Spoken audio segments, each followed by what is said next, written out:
दिल्ली के सीएम अरविंद केजरीवाल जी, आपके मुखिया अरविंद केजरीवाल जी, जेल में होने के बावजूद भी, नैतिकता के आधार पर भी दिल्ली की कुर्सी नहीं छोड़ रहे हैं। नैतिकता ये कहती है कि अगर कोई भी व्यक्ति अगर किसी सार्वजनिक पद पर है और अगर वो अपराधी करार दिया जाता है, अपराध के रूप में जेल में भेज दिया जाता है, तो उसको अपने नैतिक पद से जिम्मेदारी लेते हुए उसे अपने नैतिक पद से त्यागपत्र देना चाहिए। लेकिन अरविंद केजरीवाल जी का एक ही राग है कि मैं निर्दोष हूँ, मुझे बेबुनियाद फंसाया गया है।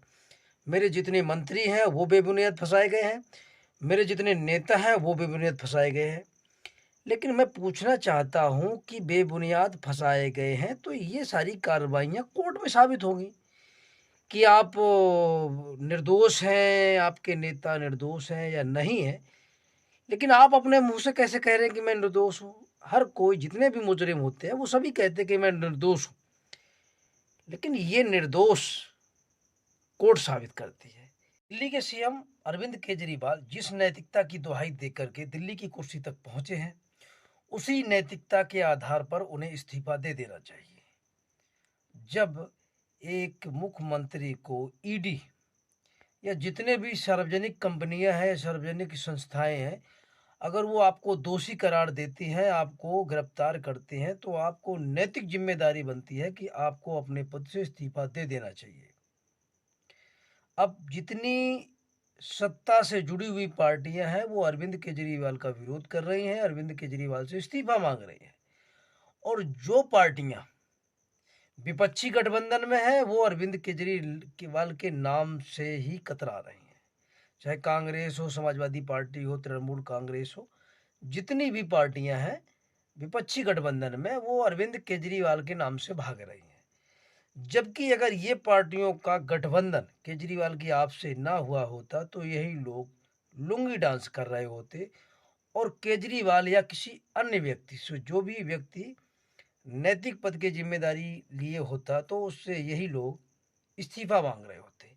लेकिन अपने स्वार्थ के कारणवश ये लोग अरविंद केजरीवाल पर उंगली ना उठाकर, इस्तीफा ना मांगकर, बल्कि रामलीला मैदान में ये लोग एकता की बात करते हुए भाजपा को उखाड़ने का बात करते हैं।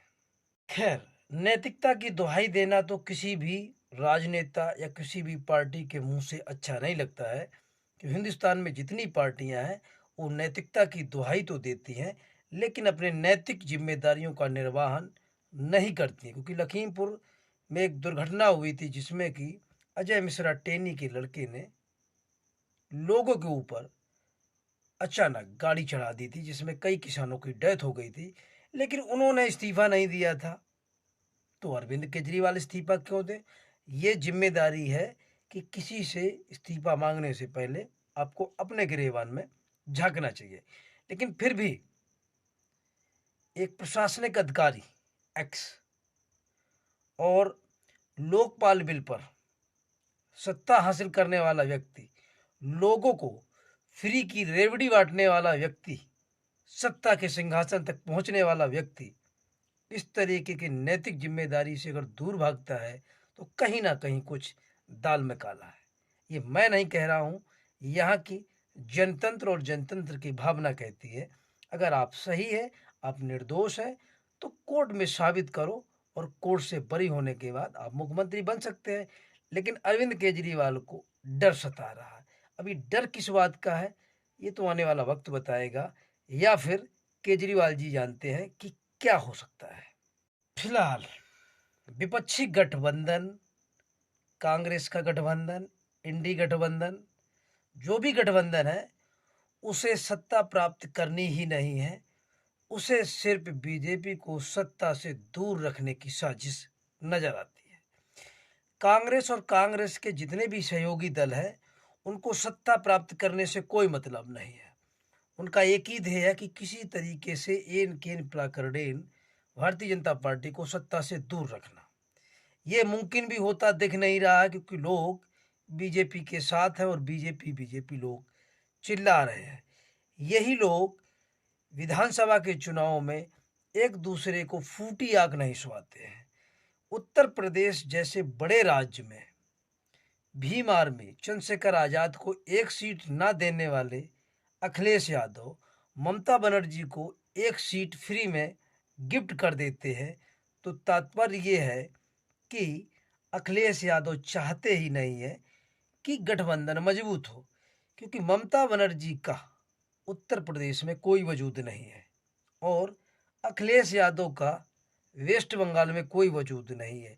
या तो ये आपसी समझबूझ है या फिर आपस की कोई मजबूरी। आप क्या सोचते हैं?